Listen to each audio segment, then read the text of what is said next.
Hi everyone. Today we need to talk about a really serious, life-threatening condition called cardiogenic shock. I know the name sounds a bit complicated, but what it means is actually quite simple. It's when the heart suddenly can't pump enough blood to keep the body running. The most common reason this happens, it's usually a severe complication of a major heart attack. Now, it's very important to know that not everyone who has a heart attack gets this. In fact, it's rare, but when it does happen, it's a true medical emergency, and acting fast is absolutely critical for survival. So, how would you know if this is happening to someone? There are two main sets of symptoms to watch for.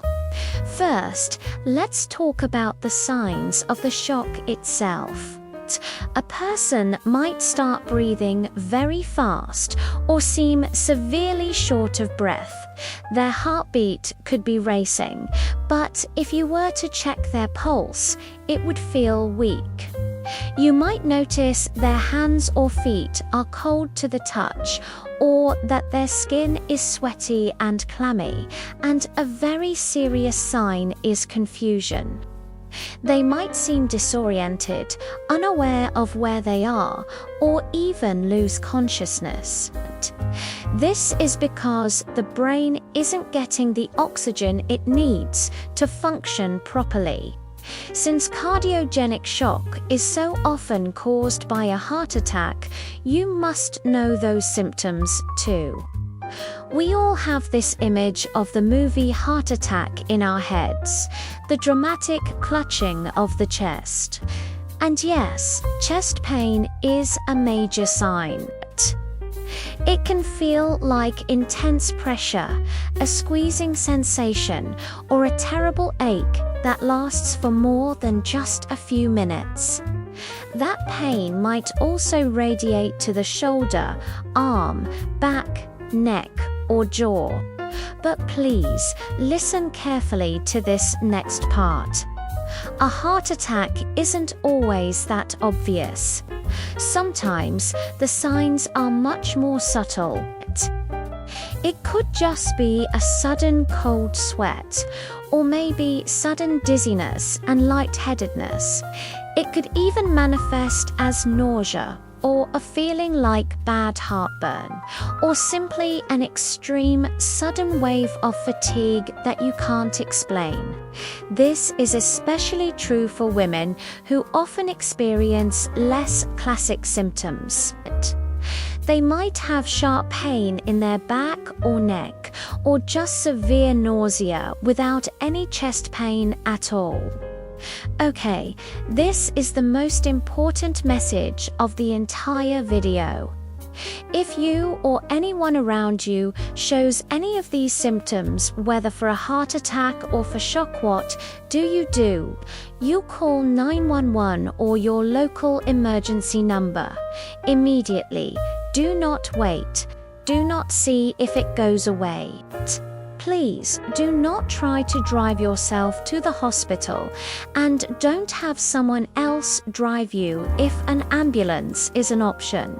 Paramedics can start life-saving treatment the second they get to you, right there on the spot. When it comes to cardiogenic shock, every single second counts. Getting help right away is the only way to improve the chances of survival and prevent serious, permanent damage to organs like the kidneys or liver. So, how do we try to stop this from ever happening in the first place? Well, the best way to prevent cardiogenic shock is to prevent a heart attack.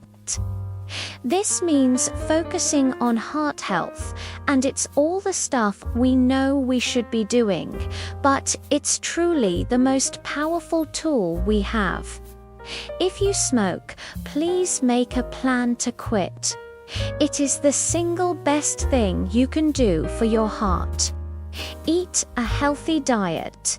Think more fruits, vegetables, and whole grains, and less salt, sugar, and saturated fats. Stay active. Try to get at least 30 minutes of moderate exercise on most days of the week, and be sure to manage your other health conditions.